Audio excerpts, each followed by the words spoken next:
Welcome to the podcast. If you'd like to listen to an ad-free version of this episode and all of our episodes, then search True Crime Today Premium Plus on Apple Podcasts and press subscribe. That's our premium channel where all of our ad-free and advanced episodes live, all in one place. True Crime Today Premium Plus. Search it on Apple Podcasts and press subscribe. Even try it for 3 days free.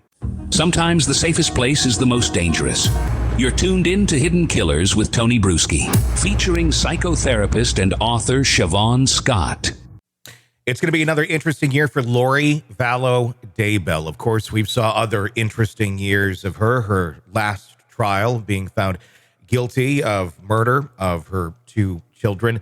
This time it is looking at Charles Vallow, her 4th husband, if she had anything to do with that, which, yeah. And attempting to murder her niece's ex-husband, Brandon Boudreau. You know, like you do. Joining me to discuss, Shavaun Scott, psychotherapist and author. And I have your book because you sent it to me. So I have everybody's book right here. So The Mind of Mass Killers. We always hear Shavaun as an author. I know you've mentioned it on the air, many a times, but now I have it. So go check it out. Go download it. Bedtime reading for you. It's exactly. just to calm down and relax. Yeah, Exactly. Happy thoughts. As we go into the 2025 with Lori Vallow and her now going to be her own representative, her own attorney. I know we've talked about that a little bit, but your thoughts on all of this. How did we get here where Lori is going to be her own attorney from barely being, feel like competent to stand trial, all the madness and crazy. It feels like if there's a crazy road to go down here, we're still going down it. And it just doesn't seem to ever be an end. Anything Lori can control, she's going down the wrong path. Yeah. And anytime Lori can have this sense of, I'm so special, look at me, that's going to be her choice. And it just seems like, as far as having an effective trial and something that, flows the way trials are supposed to, it's a really bad idea because Lori is essentially psychotic. Would Lori be considered a mass killer?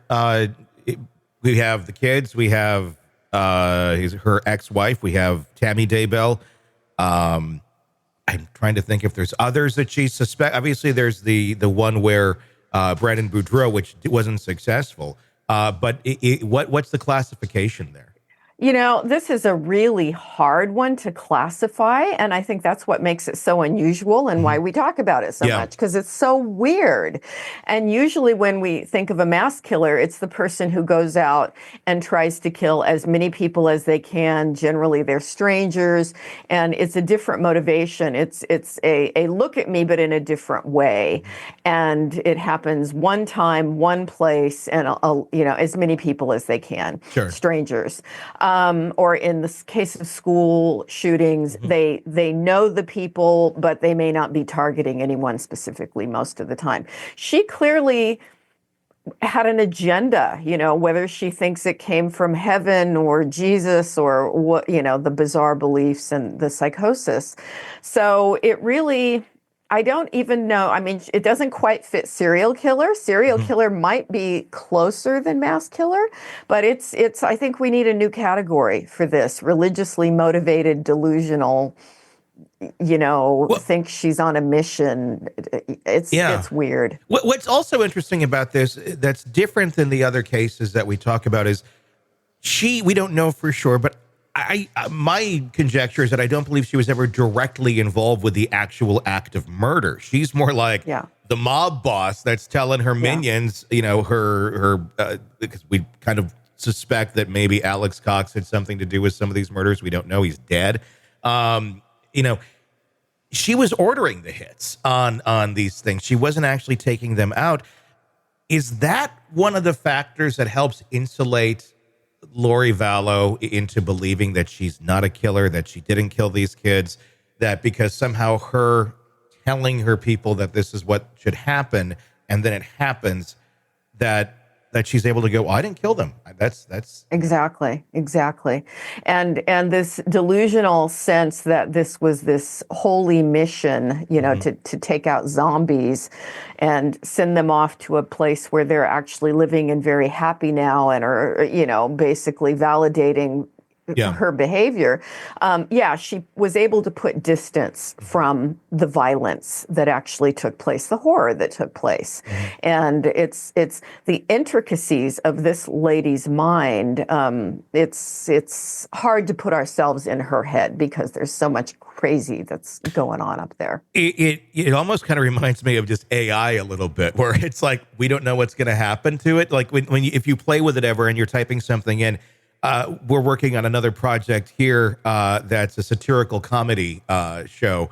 And sometimes I'll just say to it, give me 10 ideas of ways that this character could go. And the things it comes up with are just insane. But but they're invented at that moment in time. I guess that's my point. These didn't exist elsewhere. It feels like Lori Vallow, when she's generating these ideas, it doesn't necessarily even have to somehow conform to the past story or make any sense in congruence with the past. It's just, here's what she's going to do now. Just like how recently she told her son that she believes that her daughter killed her son and then killed herself in regret. She's claiming that Tylee did it now. And she killed JJ, and then she walked in and they were both dead. I mean, just the way that she's able to contort these things around, but still somehow thinking, okay, they're dead, and you walked out of the room and then nothing else happened. There's no funeral. There's no let's call the police. There's no nothing. It's just they end up buried in the backyard, and then she justifies it to her son by going, she always wanted to be cremated. It's like, you couldn't make this up. No, you really couldn't. And I think when you look at what's different about Lori from your average murderer, it's the non-rational nature of it. It's the bizarre, as you say, the story changes and shifts and morphs, and all of it is wacky and doesn't add up and doesn't make any sense. And I think that's the tip that, okay, this lady, we can say is legitimately crazy. Is it her religiosity that enables that, where the religious fervor that she has is so deeply ingrained in her? And with all of that requires suspension of reality. That requires suspension of reason. That requires someone to have to say, okay, I mean, that's what faith is. I mean, in terms of religious faith, it's just believing something and assuming it's true, but I'm never going to, there's no way I can verify these facts in any way, shape, or form.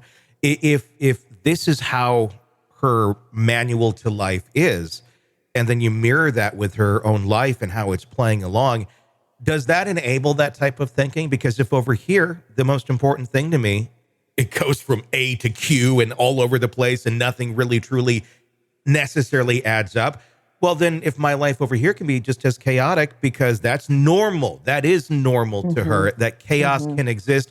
And this faith or this idea of whatever she says is true based on religion, that almost kind of explains the logic in a certain way.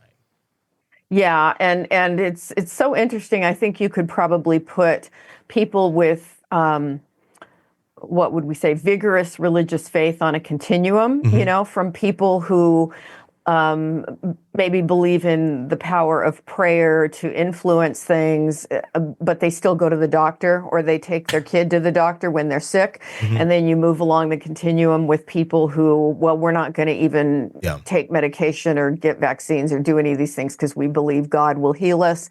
And then it can get crazier and more malignant.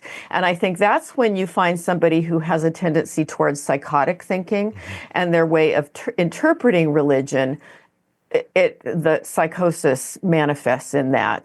They get crazy. But to get violent is really rare, and this is almost like, when you saw the delusional people involved in Jonestown and everybody drinking the poison. I mean, we do see these cases where the religiosity is dangerous and psychotic. How is it that, we can have so many people practicing religion, some more extreme than others, and you can have masses of them that never, take this to another level of insanity. Well, let's suspend our belief in reality from here to there. But every once in a while, you get the one, or you get the one that does go that far, and it doesn't. I'm guessing it's not that hard to start a cult from everything. Yeah, apparently. Apparently, it wouldn't be difficult to get those sort of people in there. What's the tipping point here? Is it the religion itself, or is it something in the person's mind that then allows it to go that much further? Or, can it be the slow drip of a more extreme one where it just slowly kind of, you go from, we're, going to church and praying, and then, at the end of the day, we're out there, picketing, a funeral of a military person. Right. Yeah, it's a slope, I think, that people can fall into gradually. And if they're in a more extremist church or faith or group, I think there can be this brainwashing process that goes on where people who maybe didn't start off with delusional thinking over time, if that's what they're surrounded with, they become more and more delusional. And of course, the hardcore skeptic atheist would say anybody who believes in the magic God in the sky is crazy, but I think cultural factors have a lot to do with to what extent it can influence people's reality and behavior. Yeah, it's such a fascinating case and such a bizarre case. And I'm sure it will continue to be just that. If this does take place, this is going to be probably one of the most interesting trials of the year. I'll be watching. Yeah, without a doubt. Welcome to the podcast. If you'd like to listen to an ad-free version of this episode and all of our episodes, then search True Crime Today Premium Plus on Apple Podcasts and press subscribe. That's our premium channel where all of our ad-free and advanced episodes live, all in one place. True Crime Today Premium Plus. Search it on Apple Podcasts and press subscribe. Even try it for 3 days free. You're neck deep in a dark, twisted tale, and just as the tension peaks, bam, a commercial about some miracle diet pill breaks the spell. It's like finding a fly in your soup after the first bite. But here's the fix. True Crime Today Premium Plus on Apple Podcasts. You get to enjoy your crime stories without the junk. Ad-free episodes, extended interviews that go beyond the surface, and early access to all the gruesome details. It's like swapping out a can of cheap beer for a glass of fine whiskey. So search for True Crime Today Premium Plus on Apple Podcasts. Subscribe and keep the darkness flowing uninterrupted.